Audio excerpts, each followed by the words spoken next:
Salut les footeux, bienvenue dans ce nouveau rendez-vous des footeux, un épisode aujourd'hui spécialement consacré à l'arbitrage. Et forcément, vous vous en doutez, j'ai des arbitres en plateau avec moi, à commencer par Anaïk et Jacobi. Bonsoir Anaïk. Bonsoir. À côté de vous, il y a Jules Bonaventure. Bonsoir Jules. Bonsoir. Et puis à côté de vous, il y a Mehdi Sayoud. Mehdi, bonsoir. Bonsoir. Et vous êtes également le responsable recrutement au sein de la FFA, donc de la Fédération francophone de football. C'est bien ça? Exactement. Bien forcément, on va parler arbitrage parce que c'est la rentrée, c'est la reprise aussi pour vous. Certains matchs forcément ont déjà repris, donc on est dans ce début de saison. Voilà, d'abord au niveau sentiment, ce début de saison, c'est de l'excitation toujours de reprendre une saison.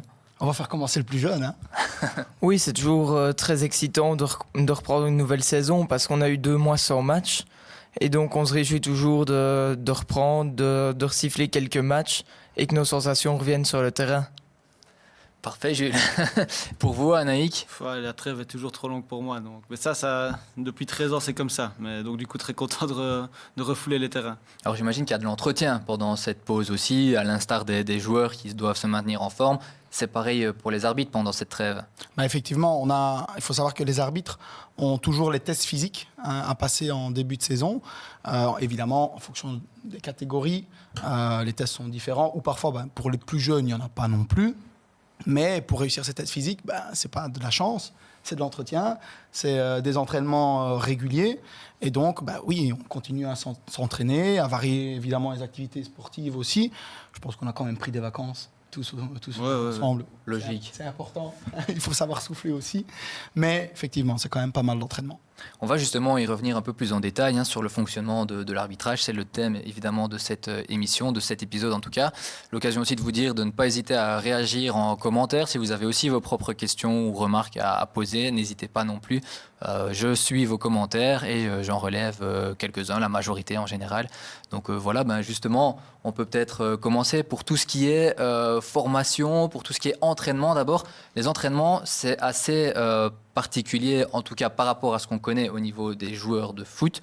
Eux, ils s'entraînent toujours ensemble en club. Au niveau des arbitres, c'est pas la même chose. Alors, c'est pas du tout la même chose, parce que les entraînements en tant qu'arbitre, ça dépend aussi du niveau auquel tu arbitres. Ça, c'est clair. Je veux dire que Jules n'a pas les mêmes entraînements qu'Anaïk, et je n'ai pas les mêmes entraînements tout le temps, ou en tout cas la même régularité d'entraînement qu'Anaïk. Par exemple, Anaïk va pouvoir en parler. Ils ont en D1B et en D1A clairement un programme qu'ils doivent absolument suivre, être régulier. Mais ça, Anaïk va en parler. L'avantage qu'on a, nous, en province de Liège, c'est qu'on a entraînement tous les jeudis. Donc, ça nous permet de nous retrouver entre amis, parce qu'au final, grâce à l'arbitrage, on se fait une famille, des amis, clairement. Et ça nous permet tous les jeudis déjà d'avoir un entraînement avec des professionnels, des coachs, et de faire différentes activités par rapport à ce qu'on peut s'entraîner en tant qu'arbitre, endurance, vitesse, réactivité, technique aussi, parce qu'on fait également une petite partie théorique sur telle ou telle phase. Et on en discute et on voit comment est-ce qu'on peut agir pour s'améliorer. Parce que ça, c'est toujours pour l'arbitre, essayer de s'améliorer non-stop.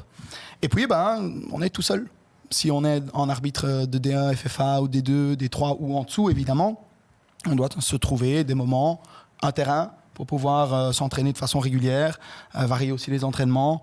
Donc, voilà. Mais quand on aime l'arbitrage et qu'on veut se donner le meilleur de soi sur le terrain, c'est très important d'être régulier dans l'entraînement. Mais je pense qu'Anaïk peut parler des... Justement, et même Jules aussi, l'un et puis l'autre. Ouais. Voilà votre un peu routine pour le moment, au niveau chacun de votre programme, ou en tout cas des tests que vous devez réussir. Comment vous faites, vous, de votre côté? Nous, notre côté en pro, on va dire que c'est un peu plus facile parce qu'on est guidé, plus facile, mais en même temps, il faut avoir une rigueur, une régularité dans le travail à fournir. Donc, grosso modo, on a un programme d'entraînement hebdomadaire qu'on reçoit et tout est bien divisé, lundi jusqu'à dimanche. Et on a, pour le début de saison, vu qu'on reprend, c'est la reprise et on essaye de faire les choses bien pour remettre notre corps à niveau. On va faire beaucoup de fonds. Et à l'arrivée, à l'approche des tests physiques, on va commencer à mettre un peu plus d'intensité, que ce soit des intervalles à haute intensité. Donc je pense que c'est là, on va courir entre 18, 19, 20, peut-être voir un peu plus en termes de kilomètres heure. Et après, on va aussi aller chercher des sprints. La raison est simple, c'est qu'il faut réussir les tests physiques. Et là, je vais juste faire une petite parenthèse. Les tests physiques, au niveau le plus difficile, c'est la répétition de 6 sprints de 40 mètres en moins de 6 secondes. Et une fois qu'on a réussi ces 6 sprints-là, on peut passer à 75 répétitions de 40 fois. Je me suis inversé, c'est pas grave. 40 fois 75 mètres, réalisés en 15 secondes de travail et après 18 secondes de récup. Donc, nous, en pro, on reçoit le programme d'entraînement pour arriver à ce niveau-là. On a encore des tests physiques qui sont exigés en janvier, mais on a toujours des programmes d'entraînement. Et alors du coup, nous, on n'a pas match au centre tous les week-ends et on jongle aussi avec la fonction du 4e arbitre. Donc du coup, on doit essayer de trouver des alternatives pour pouvoir rester bien concerné physiquement par rapport à ça. Donc nous, ça paraît plus simple parce qu'on est guidé, on a les programmes qui nous sont donnés, mais il y a aussi quelque chose qui est en parallèle, c'est l'encodage de toutes ces données-là. Donc les données, on reçoit une balise GPS et une montre, et on doit enregistrer et encoder tous nos entraînements, et ces entraînements-là sont suivis tout simplement par notre coach, et on reçoit également un rapport hebdomadaire nous disant bah oui, tu as bien travaillé, ou ah bah peut-être t'as pas fait assez de sprint cette semaine-là, ou t'as peut-être pas fait assez de haute intensité. Enfin, on peut avoir différents feedbacks, mais ce qui est vraiment recherché, c'est pas grave si on a une semaine où malheureusement on a moins la possibilité de s'entraîner. Ils cherchent un maximum de régularité dans le travail, et en fait avec de la régularité, forcément soit on s'entretient au minimum, ou alors voire on progresse. Mais c'est pas en une semaine, parfois en faisant un petit peu moins que là on va tout perdre. Mais du coup, je suis quand même assez curieux de savoir comment Jules gère ça, parce que nous, moi j'ai fait par le passé, mais maintenant entre guillemets je dois plus trop me casser la tête pour le faire, puisque j'ai un suivi qui m'est proposé. Donc du coup, je vais passer la parole à Jules pour savoir comment lui fait. Décisive, c'est magnifique. Exactement. On est arbitre, on aime le foot, et le passe D, c'est notre truc aussi. De mon côté, il n'y a pas vraiment de préparation mise en place par la fédération, etc. Pas vraiment de tests physiques pour le début de saison. Après, comme chaque joueur, comme chaque arbitre aussi, pendant une trêve, il faut aussi s'entretenir. Donc moi, de mon côté, par exemple, j'ai été courir 1 à 2 fois la semaine, plusieurs kilomètres. Et comme ça m'entretenait pour le début de saison, pour que j'arrive un minimum près, voire même un maximum, et pas arriver au premier match et ne plus savoir faire 3 sprints. Et puis tu es joueur aussi, c'est ça, hein? Oui, et ça, c'est un bel avantage de l'arbitrage, et ça va dans les deux sens aussi. C'est que la condition physique qui est bonne en arbitrage est bonne en tant que joueur, ou inversement. C'est pas justement parfois trop compliqué, parce que c'est en quelque sorte un peu du télétravail, j'ai envie de le dire comme ça. C'est à domicile, c'est chez soi tout seul. Trouver cette motivation tous les jours à répétition pour s'entretenir, j'imagine qu'il y a quelque chose derrière forcément qui vous fait avancer. Je pense que c'est clair, et c'est la passion. C'est la passion sur le terrain, la passion d'avoir également parfois des matchs hyper importants, mais au final chaque match est important. Chaque match est un plaisir de donner le coup d'envoi. Je sais pas toi, mais toi ça fait 17 ans, moi j'entame ma 13e saison. Toi c'est peut-être les jeudis où tu reçois ta désignation, moi c'est les lundis. Lui le jeudi et moi le lundi, et j'imagine que c'est la même chose pour toi. On est toujours impatient de savoir quel match on va recevoir. C'est clair. Et ça change pas, ça bouge pas. Et ça bouge pas. Et je peux même vous dire qu'au niveau international, quand je vais au beach soccer par exemple, c'est la même chose.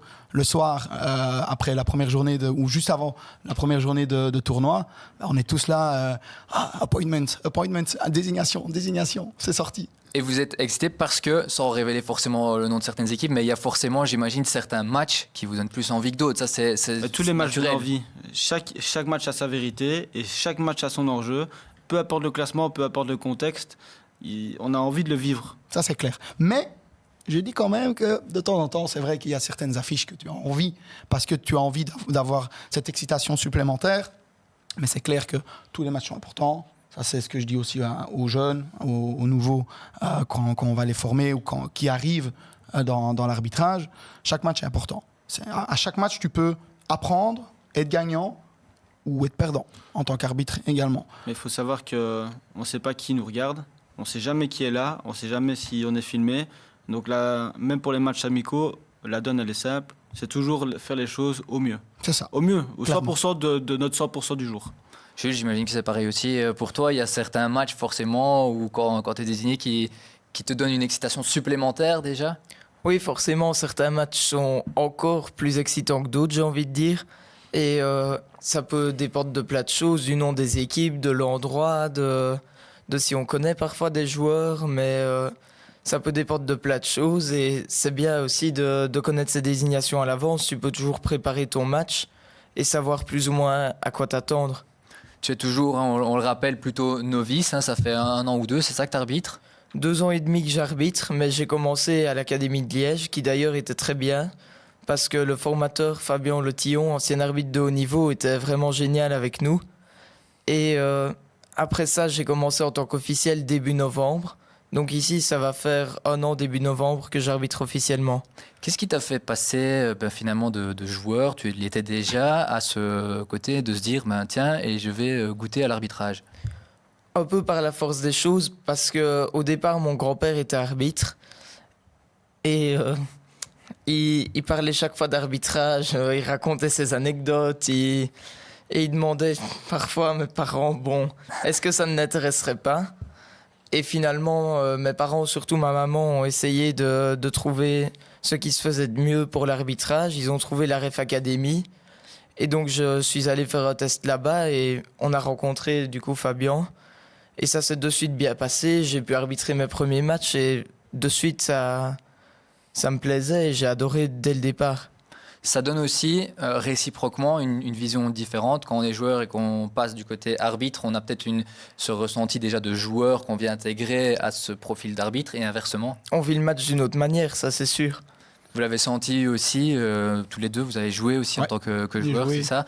C'est bénéfique quand on se lance dans l'arbitrage d'avoir ce passif de joueur? Alors, tout à fait. Parce que avec le passif de joueur, ça nous permet clairement de mieux lire certaines situations, d'avoir parfois aussi une autre approche vis-à-vis des joueurs, des staffs, de comprendre certaines situations et de prendre parfois une meilleure décision grâce à notre vécu de joueur. C'est pour ça que maintenant, à la FFA, on conseille et on encourage les jeunes, s'ils ont la possibilité de continuer le plus longtemps possible le foot, on leur dit faites-le. Faites-le parce que ça sera, comme Jules l'a dit, totalement bénéfique. Et le jour où il va se dire peut-être qu'en tant que joueur, j'ai peut-être atteint mon niveau maximum. Par contre, en tant qu'arbitre, j'ai encore la possibilité d'arriver un petit peu plus haut. Peut-être qu'il choisira l'arbitrage. Ou inversement. Peut-être qu'il se dira j'ai une belle opportunité là en tant que joueur. J'ai essayé en tant qu'arbitre. J'étais courageux. Je l'ai fait. Je me suis bien amusé. Mais je vais mettre en avant ma carrière de joueur. Mais il aura essayé. Et peut-être qu'il va revenir quand sa carrière de joueur ne sera terminée. Donc, on dit, faites les deux. C'est super important. Et physiquement, oui, c'est clairement, ça nous permet clairement d'être complémentaires entre joueur et arbitre. Je ne sais pas pour toi. Moi, il a résumé vraiment le même ressenti que j'avais. J'ai pas vraiment d'autres éléments à apporter par rapport à cette question-là. Par contre, je ne sais pas si Ref Academy, ça parle à tout le monde. Donc du coup, avant que toi tu l'expliques, je trouve que ça serait intéressant que ça soit Jules qui l'explique à travers ses yeux de jeune arbitre et d'un arbitre qui a vécu cette expérience. On va peut-être te lancer, oui, c'est ça, oui. En rappelant que chaque club professionnel doit avoir une Ref Academy. Hein. Ça part comme ça au départ. C'est ça. Donc au départ, juste avant que Jules n'explique peut-être ce que lui a vécu, parce que c'est sans doute le plus intéressant, c'est peut-être ce qui va convaincre certains jeunes, garçons, filles, à intégrer une Ref Academy. Mais effectivement, depuis cette saison, les clubs professionnels de Belgique, donc en D1B, D1A, doivent absolument avoir une Ref Academy en respectant certains critères très importants pour obtenir leur licence de club formateur élite. Et pour cette année-ci, pour le label FFA, c'est également rentré pour la plus haute catégorie, la catégorie or. Donc progressivement, plus en plus de clubs FFA également ouvrent leur Ref Academy. Mais peut-être, maintenant le plus intéressant, c'est Jules qui a eu l'occasion de le vivre réellement. Oui, donc en fait, Mehdi vient de résumer exactement ce qui était une Ref Academy. Mais moi, je pense que ça a plein d'avantages. Il y a des arbitres, souvent de très haut niveau, qui ont arbitré, qui ont beaucoup d'expérience et qui nous forment semaine après semaine pour nous aider à progresser. Et puis dans des clubs professionnels ici, comme moi je l'ai fait à Liège, bah, forcément c'est souvent des beaux matchs parce que c'est des élites qui jouent chaque samedi. Donc ça t'aide à progresser, sans compter que tu te fais beaucoup d'amis là-bas parce que c'est des jeunes de notre âge qui ont la même passion que toi, la même envie, et tous ensemble on peut aussi progresser. Ça fonctionne un peu comme l'entraînement, le fameux entraînement FA du jeudi. C'est un peu le même Alors, style donc, fonctionnement. en gros, une Ref Academy, il faut savoir que le plus gros, je vais dire, le plus gros job des formateurs en Ref Academy, ben, c'est de mettre les arbitres, les candidats jeunes, hein, même de moins de 15 ans, parce que c'est ça le gros avantage, c'est que quelqu'un de moins de 15 ans peut arbitrer, clairement, puisque officiellement, il faut avoir 15 ans pour pouvoir se lancer sur les terrains de jeu à 11. Donc, c'est de les former à travers les matchs, comme a dit Jules, élite, de 8 contre 8. Parfois, si on voit qu'on doit faire un step en dessous, c'est-à-dire vraiment pour qu'il ou elle ose prendre sa décision, peut-être le mettre parfois aussi dans des matchs de jeu à 5. En plus, nous, à la FFA, on leur propose des sessions techniques chaque mois sur différents thèmes, où on fait intervenir des arbitres professionnels, qui donnent également, qui partagent, qui ont l'occasion de partager avec eux. En plus, on leur organise en fin d'année le Referee Day à Tubize, au Centre National, parce que c'est bien aussi pour eux de pouvoir le découvrir. On leur donne également des sessions pratiques. Donc, on organise ces sessions pratiques. Soit, je vais les donner dans les clubs comme j'avais fait à Serein l'année dernière, soit je donne la séance au coach. Et c'est le coach qui trouve un moment pour donner cette séance sur le terrain. Je pense que vous l'aviez fait à Liège, ou peut-être que tu n'étais pas là. Oui, on l'avait fait, oui. Voilà, donc c'est vraiment, c'est pas juste le fait d'arbitrer le samedi ou le dimanche, c'est un suivi. On a également mis en place ce qu'on appelle My Academy Book. Donc ça veut dire que c'est un petit carnet dans lequel les jeunes peuvent s'auto-évaluer, discuter avec le formateur, mettre des objectifs à court ou moyen terme, mettre en avant leurs forces, travailler leurs faiblesses, tout ça pour déjà anticiper le futur, c'est-à-dire développer son autocritique, parce qu'il n'y a que comme ça, en se remettant en question, qu'on peut devenir un meilleur arbitre.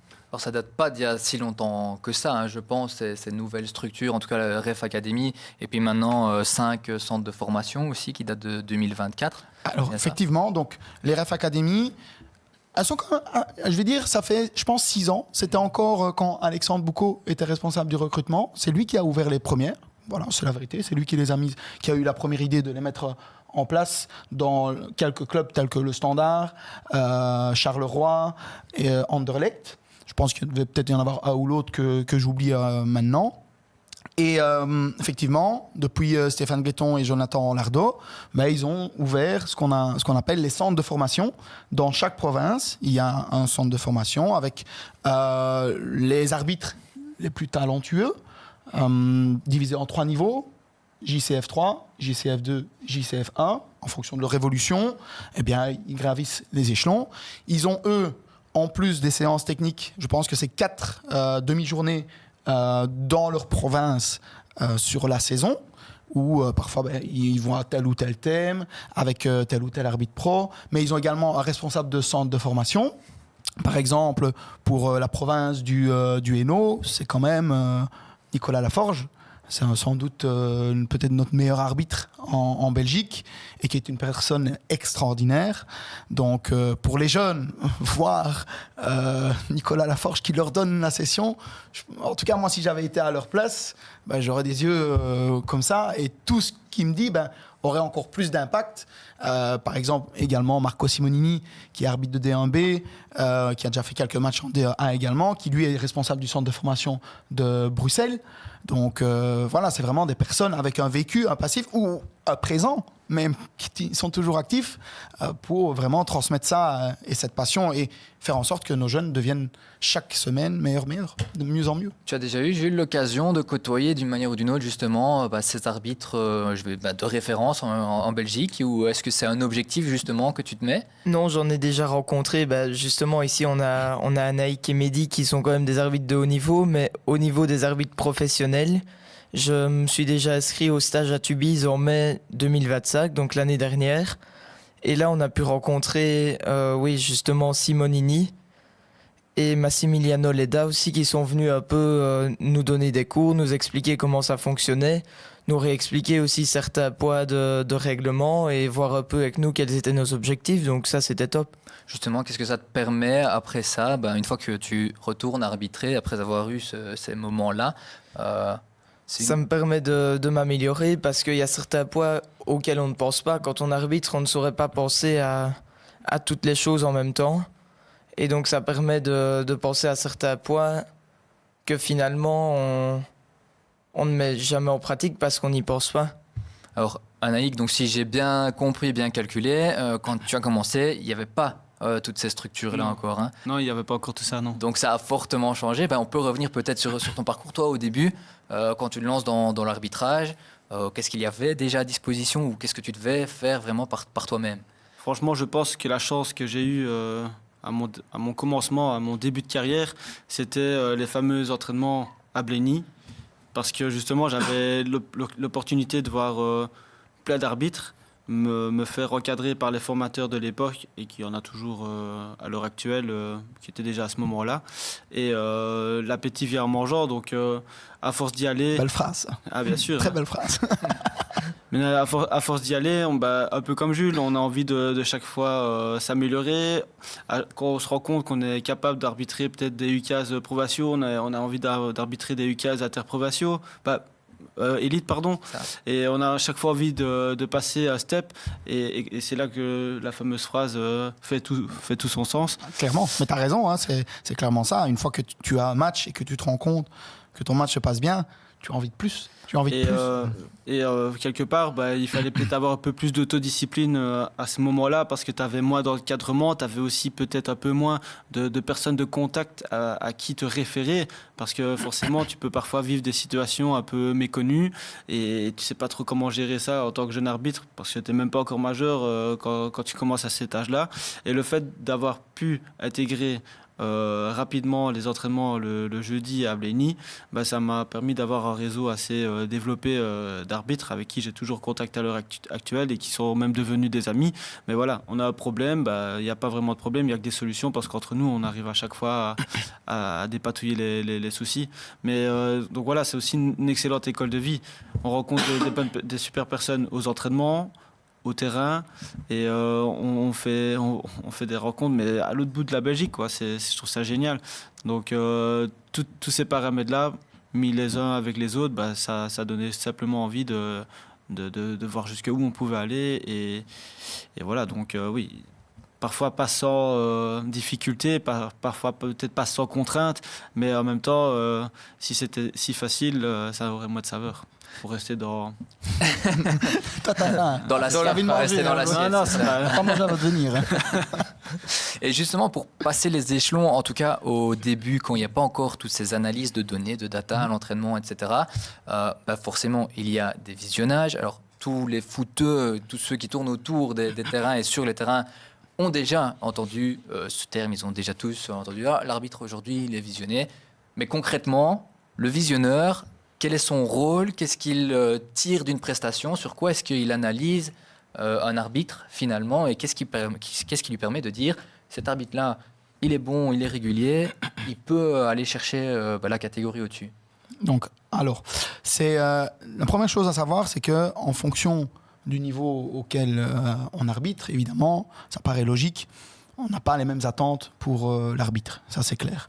Par exemple, pour que tout le monde comprenne clairement, un nouvel arbitre, quand on va aller voir ce nouvel arbitre pour son premier ou deuxième match, on ne va pas être dans une logique de visionner. On va être dans une logique d'apprentissage, d'accompagner surtout cet arbitre. Après, évidemment, le visionneur, mais qu'on n'appelle plus visionneur, c'est plus formateur. Formateur, il va être là, il va regarder, il va se dire, déjà, là-bas, c'est est-ce qu'il ose siffler? Si déjà l'arbitre ose siffler, c'est déjà un point très intéressant, parce que parfois, certains se lancent dans l'arbitrage, et quand vient la première décision, j'ose pas. Et c'est pour ça notamment que les Ref Academy sont hyper importantes. Je trouve qu'on a oublié un détail important par rapport à la Ref Academy. Oui. Si je me trompe, ils ont la chance d'avoir des oreillettes, non? Alors oui, Ah oui, c'est ça vrai, aussi. c'est Ça, vrai. je trouve que c'est un C'est élément vrai qu'il hyper a- important il a- parce que il a moi, si raison. j'avais eu la chance d'avoir un gars qui me coach à l'oreillette quand je suis perdu sur le terrain en tant que jeune arbitre, bah, ça, c'est aussi un point super important. Il dit peut-être mets la jaune, là c'est une faute. Et alors du coup, tu revois très rapidement la théorie et on te dicte un petit peu ce que tu dois faire. Et sans... En direct pendant le match, Ouais, au moment c'est ça. même Mais- du sifflet. Mais, justement, le but, c'est pas de leur dire via l'oreillette, mets jaune, prends faute. Non. Justement, le but, c'est de susciter un peu le questionnement. Il n'y a pas eu quelque chose là? Pourquoi est-ce que les gens crient? Attention, regarde ton placement. Regarde ta signalisation. D'accord? Attention, ton coup de sifflet. Peut-être un peu plus fort. Mais, en travaillant comme ça, le fait d'oser va venir naturellement. Pourquoi? Parce que le but, c'est pas d'avoir des arbitres qui soient assistés, puisque plus tard, ils ne seront pas assistés. C'est eux qui vont devoir prendre leur propre décision. Je trouve que c'était une belle manière de faire Ah oui, pour c'est que clair. ça devienne un drill. C'est Parce clair. qu'à force de répéter, ça devient quelque chose de naturel. Ça, c'est sûr. Donc, Mais les oreillettes, voilà. les oreillettes C'est un dans les... super outil. C'est ça, dans les Que Ref t'avais pas à Academy, l'époque. c'est clairement un outil qui est très très utile, surtout pour ceux qui ont peut-être un peu plus de mal. Voilà. On revient aux formateurs, et donc par rapport aux formateurs, donc quand ils vont voir un nouvel arbitre, est-ce qu'il va oser siffler? Comment est-ce qu'il va se déplacer sur le terrain? Est-ce qu'il va suivre le déplacement plutôt, ce qu'on appelle la diagonale théorique de déplacement? Tu la connais. Donc la diagonale théorique, c'est d'un coin du rectangle à l'autre. C'est théorique. On va voir, est-ce qu'il va pouvoir adapter son déplacement? Ou est-ce qu'il va avoir un déplacement totalement anarchique et il va aller toucher peut-être 4 ou 5 fois le ballon? C'est pas grave. Mais on sait qu'on va pouvoir le conseiller là-dessus. Donc vraiment, au début, il faut bien se dire qu'on est dans une démarche d'apprentissage, de coaching, de formation. Et bien souvent, on associe le visionneur avec de la pression, etc. Au début, c'est pas ça du tout. Après, effectivement, si on prend mon cas en DEFFA, le formateur ne va pas attendre de ma prestation la même chose que pour un arbitre peut-être de U19 ou de P1. Même si prendre la bonne décision, oui, effectivement, c'est ce qu'on doit tous C'est faire. ce qui est demandé à tout C'est ce qui niveau. est demandé. Voilà. C'est ce qui est demandé à tout niveau. C'est ce que les clubs attendent à tout niveau. C'est ce que les équipes, les staffs et le public attendent à tout niveau. Ça me fait repenser parce que tant que j'y pense aussi, Jules, tu avais justement hoché la tête sur prendre cette première décision ou ces premières décisions. J'ai vu que tu avais un peu hoché la tête. Tu l'as ressenti, toi, peut-être Je l'ai pas forcément ressenti, c'est plutôt, vous allez rigoler, mais c'est plutôt, au début, j'avais, entre guillemets, oublié que j'avais un sifflet, donc je sifflais comme si on sifflotait, quoi. Ah ouais. Et la première décision, je l'ai prise 2 secondes plus tard que prévu, le temps de me rendre compte que oui, je pouvais siffler avec un sifflet. Ah ouais. Et Alors voilà, donc, c'est comme ça, finalement, comme il dit, c'est finalement, après, ça a été parce que la première faute c'était ça, et puis après, je me suis adapté, et la décision est venue tout le temps plus vite. Et moi, je défie les personnes qui n'ont jamais sifflé de prendre le siffler sifflet. correctement. De juste siffler. juste siffler. Juste Ah ouais. siffler. Hein. D'utiliser correctement le sifflet. Parce Il y qu'il a ne faut pas siffler siffler trop fort non et plus. siffloter. Ouais, mais, Ouais. Et siffler trop je fort, défie ça tout le monde à le faire. d'office dire cet arbitre-là, il est directement peut-être trop autoritaire. Tout à fait. Le premier coup de sifflet, il est hyper important. C'est un mode de Dans tous les matchs communication. d'ailleurs. Mhm. C'est ça, dans tous les matchs. C'est le premier coup de sifflet. Rien qu'au moment où l'arbitre va donner le coup de sifflet pour appeler les joueurs au vestiaire, les parents vont tout de suite le juger. Tout de suite, ils vont se dire, s'ils entendent un coup de sifflet mou, ils vont faire, ça va faire. Les parents vont se dire, oh, il siffle pas bien celui-là. Mhm. Par contre, s'ils entendent un bon coup de sifflet, pas forcément autoritaire, mais un bon coup de sifflet, ils vont se dire, oh, le coup de sifflet, il est bon aujourd'hui. Et donc tout de suite, chaque action en fait que l'arbitre fait va faire en sorte que les gens vont avoir un ressenti positif ou moins bon sur lui. Alors que peut-être qu'il se trompe totalement, hein, mais tout ce que l'arbitre fait va être jugé. Et donc, rien que le fait de siffler et d'utiliser ce qu'on appelle le Fox 40, c'est le sifflet qu'on a. C'est déjà un exercice. Voilà. C'est un exercice parce qu'il n'y a pas de bille dedans. Et ça prend. C'est pas au premier match qu'on arrive tout de suite à siffler correctement.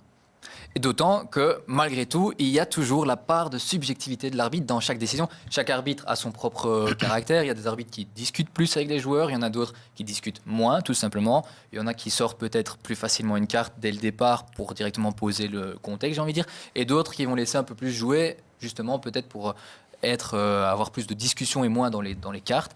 Là, ça, c'est vraiment une part qui est laissée à chacun.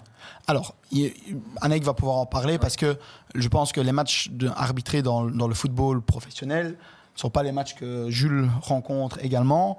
Et donc, on va dire que, et c'est pour ça aussi quand on en parlait tout à l'heure, des formateurs, les attentes ne sont pas les mêmes. Mais effectivement, du côté FFA, avec Stéphane Gletton, qui est le nouveau manager depuis la saison passée, ils essayent de donner une ligne directrice. Ça, c'est clair. On ne peut pas, pour une même faute, et peut-être pour une même catégorie, avoir une carte rouge ou rien. Ça, c'est pas possible. Et je pense même que la ligne directrice, on essaie de nous la prendre à partir du coup, depuis l'année passée, d'avoir une même ligne directrice du plus bas niveau jusqu'au meilleur niveau. Hein. Et ça, c'est vrai. Et c'est vrai que les attentes sont... On va essayer d'être de plus en plus précis, plus on va monter, mais les attentes restent quand même fort similaires, peu importe le niveau auquel on va officier. Je vais rebondir juste sur ce que dit Anaïk par rapport à ces attentes-là. Je vais te donner un exemple concret. Parce que je pense que quand on donne des exemples, c'est toujours plus facile pour s'imaginer. On va dire que si on retourne quelques années en arrière, les arbitres étaient souvent dans la sanction ou surtout la non-communication. Maintenant, une des grosses lignes directrices de Stéphane Gletton et de Jonathan Lardo au niveau professionnel également, c'est justement de communiquer. Parfois, c'est drôle parce qu'on en parlait dans la voiture juste avant de venir, c'est parfois une phrase de 10 secondes. Même pas. Oui, ou juste 5 secondes. Juste dire le pourquoi en 5 secondes. Tu reçois une carte jaune. Ça change tout. Ça change tout. Ça change tout. Bah, Ça change tout dans le comportement, mais aussi, tout simplement, dans ce que les gens vont voir par rapport à l'arbitre et dans la vie qu'ils vont avoir par rapport à l'arbitre. Est-ce qu'il va être plutôt perçu comme quelqu'un de hautain, reculé, qui est fermé à la discussion, ou quelqu'un vers qui tu peux aller, ok, tu vois qu'il discute pendant 5 secondes, et puis ça permet d'éviter parfois simplement une carte jaune ou une carte rouge même. Simplement une petite discussion. Et avant, c'est vrai que c'était très fermé à la discussion. Maintenant, justement, on leur demande, avec le fait d'oser prendre des décisions, c'est normal, d'oser communiquer. Et dès la base, dès les RF Academy, je me rappelle l'année dernière, on avait donné une session avec Marco Simonini où on parlait de la communication. Et juste oser siffler, mais oser parler aussi. Et de la communication invisible aux yeux de tous, mais audible depuis le terrain par les joueurs. Et ça s'appelle la prévention. Deux joueurs qui vont commencer à s'effriter, l'arbitre qui passe à côté, et simplement leur dire un mot, ouais, les gars, on se calme, je vous ai à l'œil, j'ai pas envie que ça se passe mal. Même encore plus direct, mais un truc qui apaise les tensions, faire de la prévention, ça permet simplement de gérer la suite et de désescalader directement une frustration qui peut naître. Et ça, c'est de manière générale. Un arbitre ne voit ou ne ressent pas la même chose qu'un spectateur, pas la même chose qu'un entraîneur, pas la même chose qu'un joueur. Même sur certaines phases, chacun est placé différemment. Et l'arbitre, peut-être que les spectateurs vont penser qu'il a pris une mauvaise décision, alors qu'en réalité, il était positionné différemment. Ça, c'est clair. Donc les gens ne voient pas tous la même chose de la même manière. Et à chacun, votre passif ou actif de joueur permet aussi de savoir, j'ai été dans la situation différente, donc je peux comprendre la frustration d'un joueur, par exemple, sur une phase ou une autre. Oui, bon, j'ai pas non plus joué très longtemps. Hein. J'ai joué que 4 ans comme gardien parce que j'avais pas trop envie de courir. Mais bon, ça a bien changé. Mais effectivement, ça permet parfois de comprendre certaines situations. Et comme on disait au tout début, je pense, de l'émission, le fait d'encourager les jeunes à jouer, c'est hyper positif pour leur ressenti, leur feeling du jeu, parce qu'on entend parfois les arbitres ne sentent pas le jeu, parfois même les grands dirigeants de club qui le disent, l'arbitre n'a pas du tout senti le jeu, alors qu'au final il a peut-être mieux senti le jeu que certaines personnes qui sont dans le foot depuis très longtemps, tout ça peut-être parce qu'il a joué ou parce qu'il est arbitre depuis 20-25 ans. Justement, mais ça, vous avez déjà un peu évoqué ces tensions-là, il faut les gérer. J'imagine que tous les trois, vous avez déjà été sujets à des tensions en dehors du terrain, à des critiques. Peut-être un peu moins, on le disait avant émission, Anaïk, maintenant que ce sont des plus grands stades, plus de personnes, donc c'est peut-être plus de distance. Mais par exemple, Jules, toi, où il y a encore les parents au bord du terrain et les joueurs parfois, alors ça, c'est un élément très important et qu'il faut gérer pour ne pas qu'un match n'éclate vraiment. Oui, c'est vrai, c'est pas très facile. Mais d'un autre côté, moi, ça me permet aussi de grandir. Et je me dis, bah, oui, les gens l'ont peut-être vu comme ça, mais ça me permet de grandir dans le sens où ça me permet de me dire, bah oui, là, je me suis peut-être trompé, mais d'un autre côté, je suis plus motivé si je me suis trompé à prendre la bonne décision sur la phase d'après. Mais tant que ça reste dans les limites du correct, c'est gérable. Oui, ça C'est toujours, positif. mais il faut pas surtout que ça dégénère parce que des fois, il faut pas grand-chose pour que ça dégénère au bord de terrain. Et justement, comment on fait pour gérer? Parce que parfois, effectivement, on le voit de plus en plus dans la presse, des matchs qui dégénèrent, des bagarres générales, des matchs arrêtés. Quand on sent qu'on est sur potentiellement un fil très tendu, quelle capacité est-ce qu'il faut avoir pour parvenir justement Rester dans sa bulle. Ouais, c'est vrai que Annick a raison. Il faut pouvoir se créer cette bulle qui va te permettre, premièrement, de garder le contrôle de tes émotions. Hein, ça, c'est très important parce que si ça, tu le perds, ça va être compliqué d'aller jusqu'au bout du match correctement. Mais le problème, c'est que quand on a peut-être 15 ans, ça prend du temps à créer cette bulle. Et les parents, bien souvent, ils vont pas laisser de deuxième ou troisième chance aux jeunes. Et c'est ça qui est dommage, c'est que parfois on oublie que c'est un jeune de 15 ans, parfois moins dans les Ref Academy, même si l'avantage des Ref Academy, c'est d'être dans un cadre pro. Et donc, autour du terrain, le climat est beaucoup plus calme. Mais pour un jeune de 15 ans ou de 16 ans, de recevoir une insulte directement adressée à lui, parce qu'elle est là la difficulté, vu qu'il n'y a que peut-être 10, 15, 20 personnes, l'arbitre est sur le terrain, très proche de ces personnes qui l'insultent ou qui ont des remarques méchantes, vexantes sur lui, alors qu'au final, l'ado, il ou elle, n'essaye que de prendre du plaisir sur le terrain, de faire de son mieux, parce que honnêtement, en 17 ans d'arbitrage, je n'ai jamais entendu un arbitre aller à un match, notamment quand on discute de nos futures désignations, etc., à l'entraînement, jamais un arbitre va dire « Oh, cette équipe-là, je vais leur siffler 2 pénaltys contre eux, taper une carte rouge, comme ça, là, je serai très content de ma prestation. » Non, ça n'existe pas. Parce que l'arbitre, c'est lui-même qui va se mettre en difficulté à ce moment-là. Et ce que moi, j'aimerais bien dire aux personnes qui directement insultent l'arbitre ou s'en prennent à eux, c'est imaginez un peu que ce soit votre fils ou votre fille qui reçoivent les mêmes insultes. Comment est-ce que vous réagiriez si des personnes de 40, parfois plus jeunes, 40, 45, 50, 55 ans, insultaient votre fils, votre fille de la même façon? Comment est-ce que vous réagiriez? Vous resteriez calme? Je ne suis pas certain de ça. Et ça, c'est un bon message qu'il fallait faire passer, évidemment, de bien le rappeler, parce qu'effectivement, ça fait parfois partie des préjugés de se dire, parce qu'on a eu un accrochage, parce qu'une équipe a eu un accrochage avec un arbitre, parce que ça n'était pas bien passé, que le match d'après, si c'est le même arbitre, il va d'office arbitrer contre nous. Ça, c'est important de casser ce préjugé-là, comme vous venez de le faire. C'est clair. En tout cas, je ne vais pas dire que ça n'arrive que ça n'existe pas, parce que dans le monde est tellement fait de choses, voilà. Mais en tout cas, avec mon expérience, ton expérience, on n'a jamais entendu un arbitre réagir comme ça. Il se met lui-même en difficulté. Et je vais même te dire quelque chose, c'est que le comportement autour du terrain, l'agressivité autour des arbitres, c'est dans le top 2 des raisons qui font que chaque année, on a entre 180 et 250 arbitres qui démissionnent. Alors c'est bien de recruter, et on fonctionne bien maintenant depuis quelques années. On a nos 300 arbitres par saison, mais nous, on aimerait bien les garder, ces 300-là. Et si on en recrute 300, mais derrière, tu en as 200, 250 qui abandonnent, en fait, tout ce que tu as fait, c'est pour pas grand-chose. Et tu as des personnes qui arrêtent clairement à cause de ça. Cette année, on a lancé une petite enquête auprès de chaque arbitre qui souhaite démissionner, une enquête complète.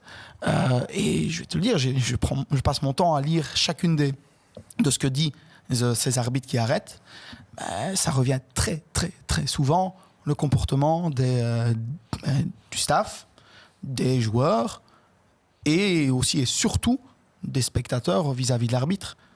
Parfois, c'est comme si c'était un défouloir, quoi. Mais justement, en tant qu'arbitre et surtout en tant que jeune, tu peux avoir de l'influence sur quoi? Sur les joueurs et sur le staff. Mais en dehors des barrières, après la zone technique, la zone neutre, tu n'as plus d'influence. Donc le conseil que je peux donner aux jeunes arbitres qui sont dans de telles situations, c'est de faire abstraction de ces personnes-là. C'est comme si ça n'existait plus. Tu restes focus dans ton match, tu restes focus sur les choses dont tu peux réellement avoir une influence. Et si par contre, je ne dis pas l'inverse, si les événements vont beaucoup trop loin ou n'importe quoi, c'est faire appel au délégué au terrain. Et c'est la raison pour laquelle il existe. C'est pour justement protéger l'arbitre. C'est son rôle numéro 1, limite, c'est protéger l'arbitre en cas de problème. Donc, ça m'intéresse aussi d'avoir ton avis, justement, Jules, par rapport à cette... Justement, j'allais réagir. Je pense qu'il a totalement raison. Mais moi, ce que je constate aussi et surtout, c'est qu'avec nous, les jeunes, il y a 2 types de réactions différentes. Soit les gens, de manière générale, se disent « c'est un jeune, il ne faut pas l'influencer, il faut le laisser continuer dans sa bulle, etc. » Ou soit, justement, ils en profitent pour t'influencer. Ils en profitent parce qu'ils savent que forcément, tu es plus jeune, donc tu es supposé être plus facilement vulnérable, être plus facilement atteignable aussi face aux critiques. Et donc, ils en profitent parfois aussi pour aller encore un peu plus loin. Et... Je trouve ça encore plus vicieux. Je trouve ça vicieux de profiter d'un jeune ou une jeune qui essaye juste de s'amuser sur le terrain et de faire son job correctement pour pousser un peu plus. Puis il faut bien se dire, que ce soit Anaïk en D1B, Jules en U16, U19 U16 Interpro et voilà. U13, 14 et 15 en élite. Voilà, donc ils sont déjà aussi des beaux matchs. Et puis moi aussi en D1 FFA, je vais dire, on fait tous des erreurs. Et quasiment à chaque match, faire du 100% de bonnes décisions sur un match, personne ne le fait. Personne. On peut prendre même Pierluigi Collina, il n'a pas fait un match avec 100% de bonnes décisions. C'est quasiment impossible. Alors notre but, c'est évidemment de tendre vers le 100% de bonnes décisions. Mais on reste humain. Il ne faut pas oublier que quand on prend les décisions, on n'est pas en train de marcher sur le terrain. On est en effort. Décision à la seconde. Ouais, en une seconde. On fait beaucoup de kilomètres sur le terrain. Entre 10 et 12. Voilà, entre 10 et 12. Peut-être un peu moins pour Jules pour l'instant. Mais ça va très vite arriver, ce kilométrage. Et que les grosses décisions sont souvent prises entre la 80e et la 90e, au moment où on a le plus d'efforts dans les jambes. Et qu'il faut rester lucide. Comme dit très bien. Et je pense que tu l'as vu aussi. Oui, et ça, je trouve qu'on n'en parle pas assez. On parle souvent de la fatigue des joueurs, mais il faut savoir qu'à certains moments, des arbitres aussi sont fatigués quand ils arrivent en fin de match. Donc, ils sont moins lucides pour prendre des meilleures décisions aussi. Je vais te prendre un exemple. Cette année-ci, en Coupe du Monde, je pense que c'était Félix Zweier, l'arbitre allemand à la Coupe du Monde, il a eu des crampes. Je pense qu'il a eu des crampes à la Coupe du Monde. Ça reste un être humain. Et je pense que si tu es à la Coupe du Monde, c'est que tu as quand même une préparation qui est au top. Mieux que ça, je ne pense pas que ce soit possible. Mais il a eu des crampes. Ça reste un être humain. Alors ça, j'ai déjà vécu aussi à Liège, devant 3000 personnes. Et je pense que ça restera toute ma vie. Mais 70e minute, les 2 mollets qui se ferment, je peux plus rien faire. Que veux-tu que je fasse contre ça?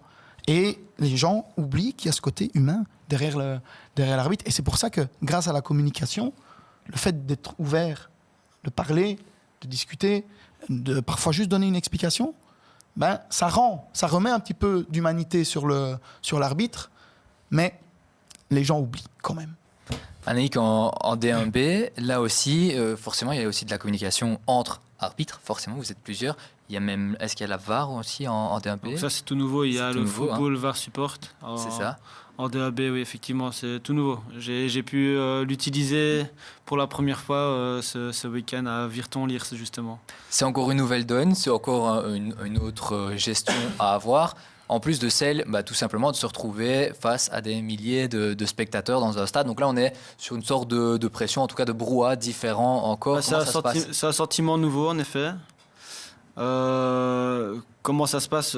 Tu veux savoir la procédure du FVS, donc le football VAR support, ou plutôt moi, comment je l'ai vécu, ou les deux Les deux, et peut-être justement gérer un stade, finalement, gérer un stade en ébullition parfois, la pression plus du brouhaha, où on n'entend pas spécialement les critiques, mais où on les comprend. Ouais, ça c'est certain. Mais alors du coup, je vais commencer par t'expliquer ce que c'est le FVS. Donc en gros, c'est la possibilité des 2 coachs d'utiliser des challenges matérialisés par des cartons. Ils en ont 2 par match. Et s'ils l'utilisent et que leur intervention est correcte, ils la récupèrent. Donc du coup, ça peut être 3, 4, à condition que ça soit correct. Et ils peuvent l'utiliser dans le cadre de 4 possibilités, quand il y a un but, un penalty, une carte rouge ou une deuxième jaune qui occasionne une carte rouge, ou alors on donne une carte, mais c'est pas exactement, on se trompe d'identité. À l'instar du hockey un peu, alors là, c'est ça, ce challenge, Mais je vais pas m'avancer parce que le hockey, je ne connais pas. Mais c'est vrai que le hockey, tu en parles, j'ai été voir la Coupe du Monde, c'était hier, avec le stage Bizeref, on a eu l'occasion avec l'ADEPS d'aller voir un match, mais là, ils en ont qu'un seul. C'est ça. Ils en ont qu'un seul au hockey. Et s'ils le perdent, c'est fini. C'est fini pour là, il y en a tout le match. Ouais. C'est ça. Hein. C'est ça, là, il y en a 2. C'est ça.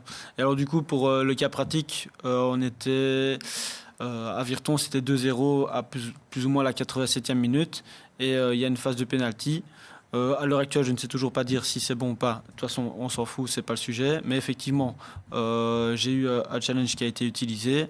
Et honnêtement, je me suis dit, fais comme d'habitude. Tu te mets dans ta bulle et tu es focus avec la tâche qui te donnait. Et alors du coup, j'ai pris le temps nécessaire afin d'évaluer la situation. Et honnêtement, il y a peut-être eu beaucoup de brouhaha, j'ai peut-être eu beaucoup de pression à gérer, mais je l'ai fait chronologiquement, une tâche à la fois. Et voilà, donc je ne me suis pas vraiment senti impacté par rapport à cette situation. Effectivement, c'est une nouvelle corde à notre arc et c'était une nouvelle fonctionnalité qui est mise en place. Faudra s'y habituer comme pour tout. De toute manière, l'être humain s'habitue à tout, donc je m'inquiète pas pour ça. Mais personnellement, c'était un petit peu plus de pression, mais je me suis dit, fonctionne comme d'habitude. Quand tu as un peu plus de pression, tu fais les choses chronologiquement, étape par étape, et tu te mets dans ta bulle pour pouvoir y répondre. D'autant plus que on a la chance d'être à 4. On a aussi le 4e arbitre qui est sur le bord du terrain. Pour gérer un peu plus là, le banc peut-être aussi. Donc oui, ça c'est son job principal, gérer le banc, gérer les changements, pouvoir t'aider sur les phases qui sont parfois un peu moins visibles en tant qu'arbitre. Il y a une dispute entre 2 joueurs à proximité, il peut intervenir directement sur le terrain. Donc voilà, et je passe encore plat de ces fonctionnalités parce qu'on pense que c'est juste peut-être montrer le panneau pour signaler les changements, mais c'est bien plus que ça, croyez-moi. Et en plus avec le Football VAR Support, tous les buts sont d'office contrôlés et checkés par le 4e arbitre. Donc ça, juste pour info, les coachs ne doivent pas utiliser un challenge lors d'un but. C'est un check automatique. Ouais, c'est un check automatique. Donc ça c'est juste pour la petite parenthèse. Mais le fait d'être à 4, on se sent entre guillemets jamais seul. Et si jamais même on peut partir en vrille, il y en a toujours un qui va nous aider à reprendre le fil du match au mieux en tout cas. C'est une équipe, hein, l'arbitre. Ah, bien sûr, on est une équipe. C'est clairement. C'est l'arbitre qui prend qui endosse la responsabilité principale, mais moi c'est comme je dis à mes assistants, vous sans moi, moi sans vous, ça fonctionne pas. On a besoin de tout le monde pour que ça fonctionne bien en fait. Donc voilà. Et je souhaite à Jules. J'allais dire justement, Jules, c'est pas encore le cas. Là, on se sent parfois tout seul. Parce qu'on est tout seul à devoir gérer justement 22 joueurs, plus ceux qui sont sur le banc, plus le staff, plus les supporters. Mais je pense qu'il y a du positif et du négatif des deux côtés. On a déjà relevé le positif, le positif d'avoir des assistants. Mais ici, on peut prendre chaque fois nos décisions nous-mêmes en fonction de comment nous on est mis. On peut intervenir un peu à notre manière parce que là, parfois, c'est peut-être les assistants qui disent fais peut-être ça, fais peut-être ça. Et ici, c'est à nous de pouvoir gérer tout seul. Donc ça rajoute de la pression, mais ça rajoute aussi de la satisfaction quand ça se passe bien. Mais pour moi, c'est une étape obligatoire pour l'apprentissage. Oui, clairement, c'était obligé. En étant tout seul, tu apprends la base de l'arbitrage. Tu dois connaître ton règlement par cœur. Ça, c'est clair. Tu dois avoir un contrôle émotionnel quand même assez développé. Ouais. Et pour pouvoir te lancer, entre guillemets, dans la cour des grands avec des adultes qui sont encore plus vicieux que les jeunes, c'est important d'être armé comme il faut. Parfois, tu te retrouves à 17 ans et demi, 18 ans, à arbitrer une P3 ou une P2 ou parfois même une P1 maintenant. Si je prends le cas de Pierre Lallemand qui Et t'arbitres des personnes à cet âge-là qui peuvent être ton père limite. C'est Pierre Lallemand qui a 18 ans, qui avait fait comme toi à la Ref Academy, mais lui, il était au Standard, et il a fait aussi un stage Bise Ref à Tubize. Il est en P1 pour l'instant. Et voilà, à 18 ans, jeune majeur, il doit gérer 22 personnes sur le terrain. Et c'est là que les gens ne se rendent pas compte à quel point l'arbitrage, ça prépare énormément pour la vie future. D'ailleurs, l'arbitrage qui est en vogue, parce qu'on peut y venir, on a parlé des tensions, de la gestion, vous avez déjà un peu évoqué les arbitres qui démissionnent chaque année, mais si on reprend les chiffres de la FFA, communiqués par la FFA, en 2 ans, c'est une progression d'un peu plus de 13% au niveau des arbitres. Donc ça veut dire que les démissions sont plus même que comblées par les nouveaux arbitres qui se lancent. Effectivement, si on prend les démissions et les admissions, donc les nouveaux arbitres, on est clairement en positif par rapport aux nouveaux arbitres. Maintenant, nous, ce qu'on aimerait bien travailler dessus, c'est mettre en place des éléments, notamment la Ref Academy, les initiations en club également qu'on fait de plus en plus, pour ouvrir un peu l'esprit des gens par rapport à l'arbitrage, c'est augmenter ce taux de rétention, augmenter ce taux de personnes qui, sur 3 ans, sont encore là. Les Ref Academy, on est à 90%. Donc sur 3, même 4 ans, ceux qui sortent des Ref Academy, on a 90% de rétention. Et ça passe notamment par la formation, par le suivi, par le coaching, le climat, etc. L'expérience qu'ils prennent aussi avant d'être arbitre officiel. Et si on reprend aux alentours des 3 ans en filière classique, je pense qu'on est à 65%, j'ai fait les chiffres il n'y a pas si longtemps, 65-66% de rétention, donc il y a quand même 30% de différence. Notre but, notamment avec les centres de formation, c'est d'augmenter cette rétention. Ça fonctionne déjà. Parce qu'avant, on était à 40-45% de rétention. Puis il y a eu les centres de formation qui sont là depuis 2 ans et demi, 3 ans. Et on a déjà vu une belle différence. Mais ça reste quand même un peu frustrant de se dire que chaque année, tu arrives à recruter 300 personnes et que dans tes 300, t'en as qui arrêtent, ou t'en as d'autres qui arrêtent, qui sont là depuis 10-15 ans, qui arrêtent pour telle ou telle raison.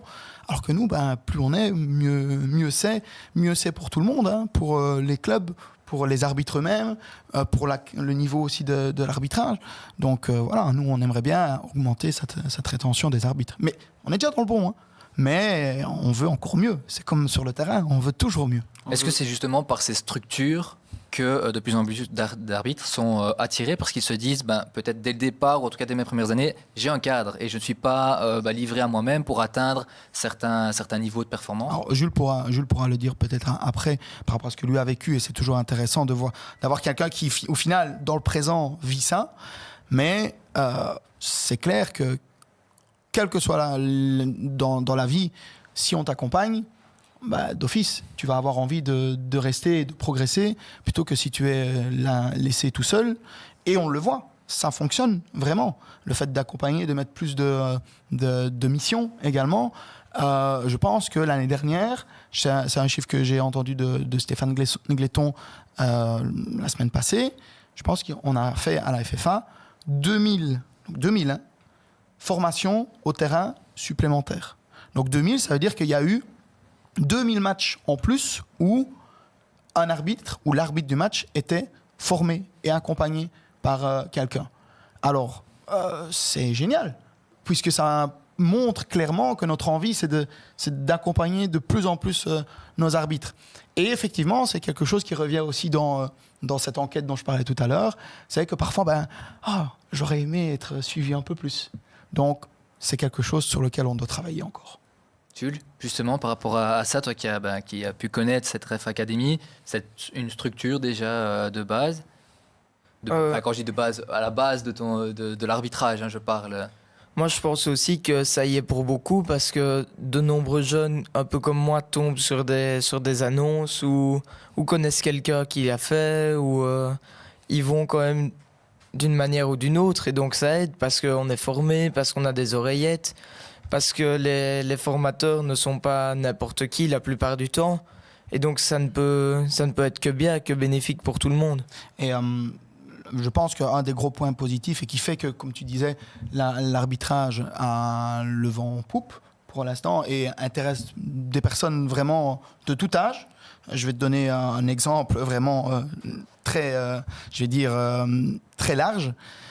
Ici, on a une maman qui m'a téléphoné la semaine passée pour que son enfant de 10 ans commence en Ref Academy ou puisse essayer une Ref Academy, j'ai dit, essayons. Si ça fonctionne, s'il aime bien, s'il est prêt, pourquoi pas là, pourquoi pas. Surtout qu'il le fait déjà en club, via le projet Ref Ambassador. Donc, vas-y, viens, essaye. Et à l'opposé, j'ai eu un arbitre né en 1951 qui s'est dit, pourquoi pas réessayer. J'ai déjà été arbitre avant, pourquoi pas me relancer. Je ne sais plus si c'est 1951 ou 55, je pense que c'est plus 55. Et donc vraiment très âgé, parce qu'il n'y a pas de limite d'âge pour arbitrer. Il faut juste réussir après 60 ans à tester à l'effort, chez un cardiologue, donc quand même un minimum de suivi, c'est très important. Mais donc, ça intéresse vraiment plein de monde. Et la raison de ce succès, c'est qu'on a réussi à vraiment diversifier les activités pour devenir arbitre, les façons de devenir arbitre, notamment via les stages BISEREF, via les formations en présentiel, via les Ref Academy, via l'e-learning, via les formations hybrides également. Tout ça, on peut le retrouver sur le site de la FFA, évidemment, ffa.be, dans Arbitre. Et ça, ça a ouvert en fait la porte à plein de personnes, puisque chaque personne préfère peut-être, moi je préfère l'e-learning, donc je vais faire via l'e-learning, puis la journée juste pour l'examen. Moi je préfère avoir plus de suivi, je vais peut-être y aller sur un stage BISEREF, 5 jours ou 4 jours pour celui de Tubize, en internat, où là on va y aller à fond sur les lois du jeu, la pratique, etc. Et donc ça nous permet vraiment de toucher un maximum de personnes. C'est l'embarras du choix, Jules. Moi, je pense aussi qu'on peut prendre le problème dans le sens inverse. Combien de fois est-ce que dans des clubs régionaux, voire même parfois interpro, il y a des arbitres qui sont là, des jeunes, mais qui ne sont pas formés, qui ne sont pas accompagnés. Il n'y a aucun responsable du club qui les regarde, et donc ils font ça un peu comme ils peuvent, mais des fois, il y en a qui s'en sortent et il y en a qui s'en sortent moins. Et c'est pour ça, justement, qu'on a mis en place le projet Ref Ambassador et qu'on réitère le projet Ref Ambassador avec le nouveau label FFA et que l'on forme aussi maintenant nos Ref Ambassadors, puisque depuis la saison passée, on a commencé à proposer une formation référé ambassadeur pour que justement ces personnes qui s'occupent de désigner les arbitres du jeu à 11 pour les matchs de jeu à 8 et de jeu à 5 ne soient pas là juste pour regarder, puissent à un moment dire attention, t'as vu, t'as fait ça, peut-être que la fois prochaine tu peux faire comme ça. Mais on les sensibilise aussi. S'il y a un souci entre les coachs ou de la part des coachs, n'ayez pas peur d'intervenir. N'ayez pas peur juste de discuter avec eux pour dire attention, c'est un enfant de 14 ans ou de 13 ans, puisqu'il joue peut-être en 8-14, qui est en train d'arbitrer ton match. T'es pas en Champions League non plus, donc cool, relax, et laisse-le se tromper au final. Comme les joueurs. Les joueurs... C'est comme ça qu'on apprend. Mais oui, et c'est ça qui est dur dans l'arbitrage, c'est qu'il faut absolument qu'on se trompe pour apprendre. C'est ça qui est dommage, mais ça fait partie du truc. Grâce à ça, tu mets un outil supplémentaire dans ton sac à dos, et après tu sais quand tu dois le sortir, quand une situation similaire se représente, etc. Exactement, et c'est comme ça que tu deviens meilleur. Et on a Vanessa en régie justement qui participe aussi, parce qu'elle a une question pour tous les trois. C'est aussi par rapport à ces situations tendues. Est-ce que vous avez déjà tous les trois eu, que ce soit un joueur, un entraîneur, un membre du staff, voire un supporter, qui vient s'excuser de son comportement après le match? Alors ça, j'ai déjà eu à un tournoi quand j'étais à l'Académie à Liège. Je ne citerai pas le club parce que c'est pas le but. C'est pas le but, et c'est pas pour ça qu'on est là, c'est pas pour critiquer, mais il y avait un match de 8 contre 8 et un papa m'avait violemment critiqué, voire même insulté, pendant que j'arbitrais le match de son fils. Et en rediscutant justement avec Fabien, qui était le formateur après le match, il me disait est-ce que tu sais d'où ça vient, etc. Et le spectateur en question a entendu. Il est venu poliment s'excuser, dire qu'il ne recommencerait pas. Et donc finalement, tout s'est bien passé parce qu'il a eu le bon réflexe au bon moment après le match. On va peut-être aussi tout doucement clôturer, sauf si à Anaïk aussi il y a eu un cas comme ça, peut-être que c'est moins le cas maintenant. Ces cas-là sont lointains maintenant, donc ça sert à rien d'en reparler. Mais oui, effectivement, même des fois sur le terrain, un joueur s'excuse dans les 5 minutes. C'est ça. J'étais dans l'émotion, désolé. Clairement. Ça arrive souvent. Ça arrive. Souvent. Et une fois de plus, grâce à la communication, ce week-end à Verviers-Tinon, il y a une phase où l'entraîneur de Tienen, clairement, il ne comprend pas la phase. Il ne comprend pas pourquoi je ne mets pas une jaune.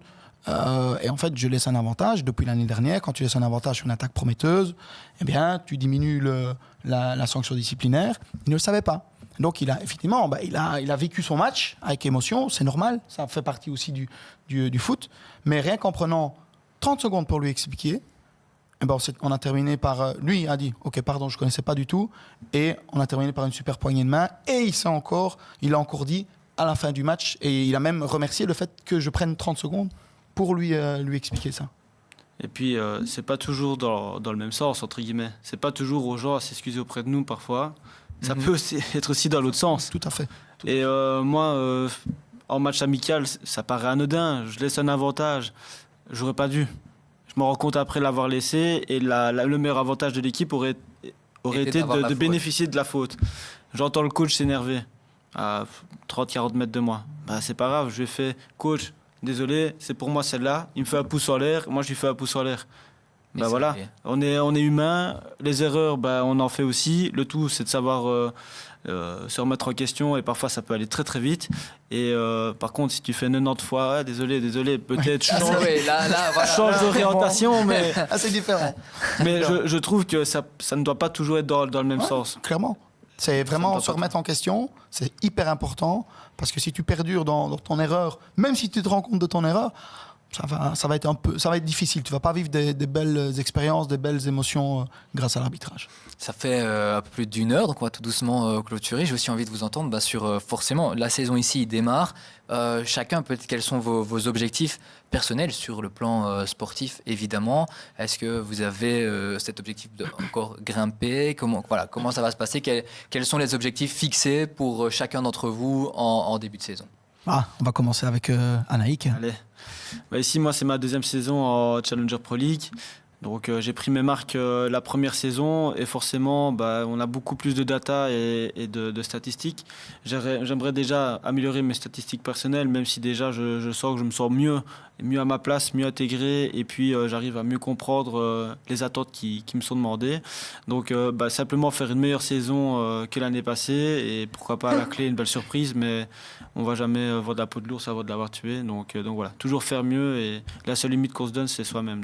Parce que forcément, quand on est en Challenger Pro League, on a envie de franchir encore ce petit pas supplémentaire et d'atteindre la D1A, forcément. D'autant plus quand on peut la côtoyer en tant que 4e arbitre. Donc c'est vrai que ça fait toujours plaisir aussi. Jules, pour toi aussi, tes objectifs? Moi, en fait, j'aime pas trop me fixer des objectifs parce que c'est un peu à double tranchant. Si tu ne les atteins pas, tu es un peu déçu de toi. Et donc ici, j'ai juste envie de passer les étapes, de franchir les paliers, de continuer à progresser à ma manière, en continuant comme je le fais, et on verra bien où ça me mène après. Ce qui sont déjà en soi des objectifs, de franchir les paliers petit à petit, étape par étape, c'est clair. Elle est géniale, cette réponse. Beaucoup de maturité, c'est top. Mehdi, de ton côté? Moi qui fais. Moi qui fais chaque match, c'est vraiment prendre match par match. M'amuser, faire la meilleure prestation possible, être un peu moins blessé que la saison passée, parce que l'année dernière, je pense que j'ai eu une saison où j'ai été le plus blessé depuis que j'ai commencé à arbitrer. Et puis, aller à l'entraînement avec mes amis. Et surtout, faire en sorte que je puisse transmettre la passion de l'arbitrage à un maximum de personnes, quel que soit l'âge, garçons, filles, peu importe. Et faire en sorte que les gens puissent se rendre compte que être arbitre, c'est pas juste prendre des décisions, c'est quelque chose de complet et, dans lequel tu t'investis à 100%. Mais ça peut tellement être valorisant via les expériences que tu peux vivre. Donc voilà, kiffer et transmettre la passion de l'arbitrage. Et justement, en parlant d'expérience, ça peut être aussi du concret sur lequel terminer. Si vous avez chacun, là maintenant, sur votre carrière, qu'elle soit plus ou moins longue dans l'arbitrage, un bon souvenir qui vous vient en tête. C'est pour ça que je dis un bon souvenir, pas forcément le meilleur, parce qu'on ne pense pas forcément tout au meilleur, mais le souvenir là, qui vous vient en tête, chacun, dans votre carrière. Laisse-moi 30 secondes. Allez, je vais le dire. Ça a été d'avoir la possibilité de siffler les Diables Rouges, donc les équipes des Diables Rouges, pendant leurs entraînements, quand il y avait Domenico Tedesco. Donc il avait besoin d'un arbitre, et la force des choses a fait qu'il parlait italien, que je parlais italien. On a discuté à la fédération, Et voilà, donc plusieurs entraînements de façon régulière. J'avais l'occasion d'être sur le terrain avec les Diables Rouges, alors que jamais j'arbitrerai dans le monde professionnel. Mais j'ai eu l'occasion d'arbitrer les meilleurs joueurs et de me rendre compte que Romelu Lukaku est une personne extraordinaire. Moi, mon meilleur souvenir pour le moment, ça reste quand on m'a intégré dans le centre de formation à Liège, parce que c'est une belle reconnaissance. J'avais fait seulement quelques matchs au niveau des régionaux, U14, U15, etc. J'avais été vu par 3 ou 4 observateurs. Et donc, après quelques observations, ils m'ont intégré dans le centre de formation. Et donc, ça aussi, c'est une fierté. Parce que les rapports étaient positifs. Et ça, c'est bien aussi parce que les observateurs sont contents de toi et ça prouve que tu fais du bon travail. Anaïk? C'est ton tour, mon gars. J'en ai tellement en tête qui se perturbent. Parmi ceux-là. Mais j'ai même pas envie d'en choisir un en particulier, mais je pense que avant, pendant et après match, et le après peut parfois être plus ou moins long, ça dépend. Ça dépend avec qui tu pars. Exactement.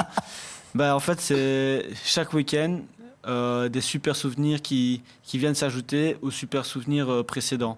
Et si je dois juste parler de mon meilleur souvenir de l'année passée, je pense que c'est quand j'ai arbitré justement Liège contre l'Olympique Charleroi. Il y a eu les jeunes de la Ref Academy qui sont montés en même temps que nous.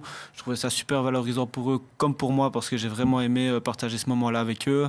Et le match s'est particulièrement bien passé malgré qu'il y avait un perdant. J'avais des bons retours des deux équipes et le fait d'avoir pu échanger sans parler spécialement de football mais avec tout le monde en fait. Donc avec l'équipe, Fabien Létillon, les équipes de foot, je parle de ce jour-là. Donc voilà, ça c'était vraiment très proche à de mes meilleurs souvenirs de ma carrière. Parfait, c'est aussi une belle façon de clôturer cette émission. Je vous remercie tous les trois d'être venus, d'avoir pu consacrer ce temps-là. Merci pour votre invitation. Merci aussi pour l'invitation. C'était génial. Avec plaisir. Merci aussi à vous d'avoir regardé cette émission, de vous intéresser aussi à l'arbitrage, un rôle tout aussi essentiel forcément que les joueurs sur le terrain. Et on se retrouve bientôt pour un nouvel épisode. Mais en attendant, c'est la saison au niveau amateur qui redémarre ce week-end. N'oubliez pas, début des championnats amateurs ce week-end. D'ici là, passez une bonne soirée. Ciao les footeux!